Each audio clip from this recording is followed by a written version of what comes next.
Avant l'article 20, amendement 311 du rapporteur et un amendement identique d'autres députés. Monsieur le rapporteur, un amendement de la commission des lois, 311.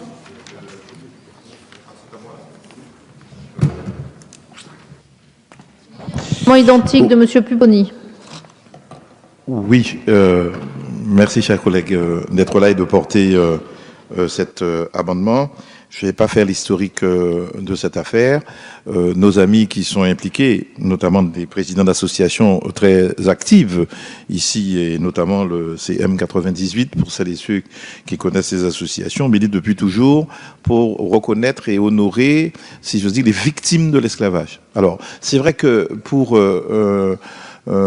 métropolitain, c'est un peu ésotérique tout ça, de dire que bon, il y a la date de l'abolition en avril 1848.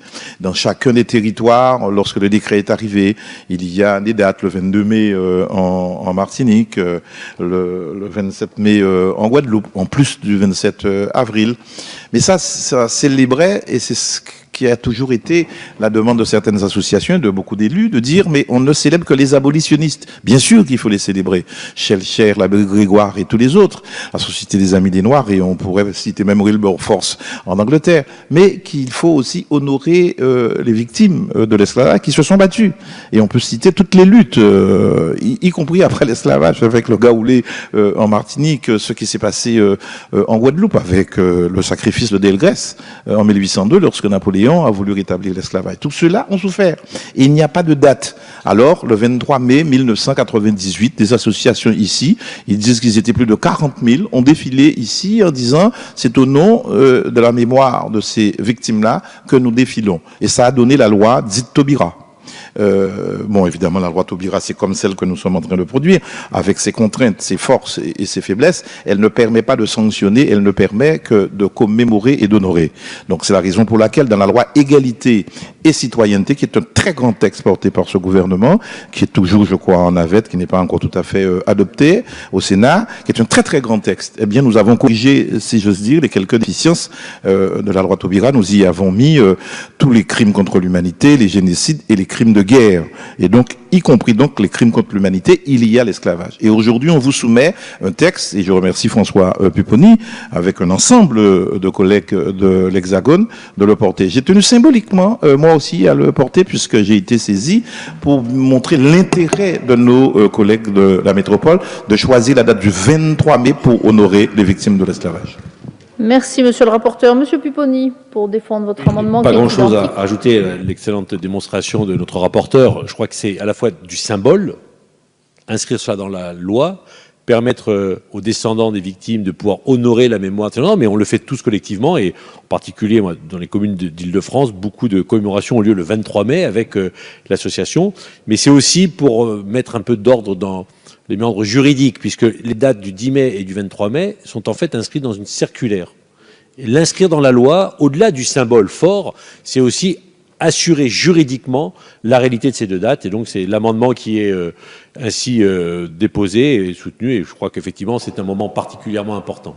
Merci, monsieur le député. Madame la ministre, votre avis sur cet amendement? Merci Madame la Présidente. D'abord pour dire que depuis 2012, le gouvernement et le Président de la République en particulier a mené une tâche très importante autour de la mémoire. Mémoire l'Hexagone, mémoire aussi des Outre-mer. Et tout ça fait partie intégrante de la France. Et notre gouvernement, à l'inverse de ce qu'on peut entendre, la petite musique qui veut effacer cette image multiculturelle de la France, eh ben notre gouvernement, au contraire, a renforcé les comités de travail d'historiens avec plusieurs commissions chargées de rédiger des rapports historiques sur l'histoire des Outre-mer. Et dans cet amendement, vous l'avez dit, vous voulez franchir une nouvelle étape dans la construction de la mémoire de France, en instituant les 2 journées dont vous avez parlé. Je tiens ici à souligner que le gouvernement travaille aujourd'hui à la préfiguration d'une fondation dont la mission est présidée par Lionel Zinzou sur l'histoire de la mémoire de l'esclavage, qui aura vocation à porter cet enjeu.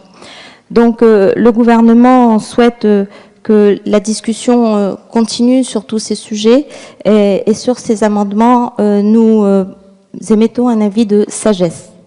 Merci. Monsieur Nilor, vous avez la parole. Je ne peux être que favorable à la commémoration, et notamment la commémoration de tous ces sans-grades, de tous ces noms qu'on n'a pas retenus et qui ont souffert dans leur chair de ce crime contre l'humanité. Mais je ne peux m'empêcher de déceler une belle contradiction. On est d'accord ici pour que la loi permette de commémorer, mais pas d'enseigner. Vraiment, durant ces débats, on ne sera pas une contradiction près. Merci, monsieur le député. Monsieur le rapporteur, vous avez la parole. Oui, je ne peux m'empêcher de ne pas reprendre la parole après avoir entendu mon collègue Pupponi. C'est vrai qu'il y avait une sorte de différence de hiérarchie de normes. Un décret pour les lois de 83, c'était Pierre Mauroy, et puis une circulaire. J'avoue qu'un engagement avait été pris par le Premier ministre, M. Fillon. Il ne l'a jamais exécuté. Il ne m'étonne pas qu'il ait dit récemment que l'esclavage, c'était un échange, comment Serge, de civilisation. C'était ça. Et ça m'étonne pas. C'est dans la suite. Alors, je suis obligé de dire ça. Et je finis à mon collègue Nilor. Dans la loi Taubira, il y a cette obligation de faire savoir dans les manuels scolaires. Depuis lors, ça ne relève plus de la loi. Voilà. Donc, on le fait. C'est ça l'intérêt de la loi Taubira aussi. C'est le 10 mai, mais c'est tout ce qui va avec. Merci, monsieur le rapporteur. Je vais donc mettre aux voix... Pardon. Vous avez demandé la parole, Madame Louis Carabin? Oui. Pardon. C'est-à-dire, on le dit, mais je le reconnais. J'ai toujours reconnu le 23 mai. Je me rappelle même d'être allé à Sarcelles une fois pour la commémoration. Et je pense que justice sera rendue, effectivement, à tous ces Antillais-Guyanais qui avaient défilé le 23 mai. Voilà.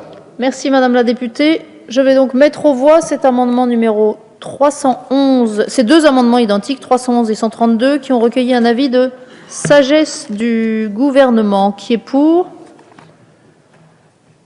Qui est contre? Ils sont adoptés.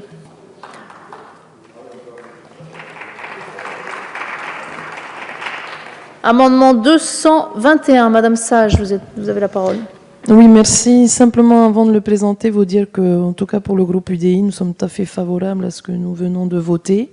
Bien au contraire, il faut pouvoir marquer aussi ces moments forts de commémoration, aussi pour l'enseignement. Nous sommes tous solidaires de cette volonté de ne pas oublier cette partie de notre histoire, comme la colonisation aussi dans le Pacifique, qui ne doit pas être oubliée et effectivement être aussi traitée.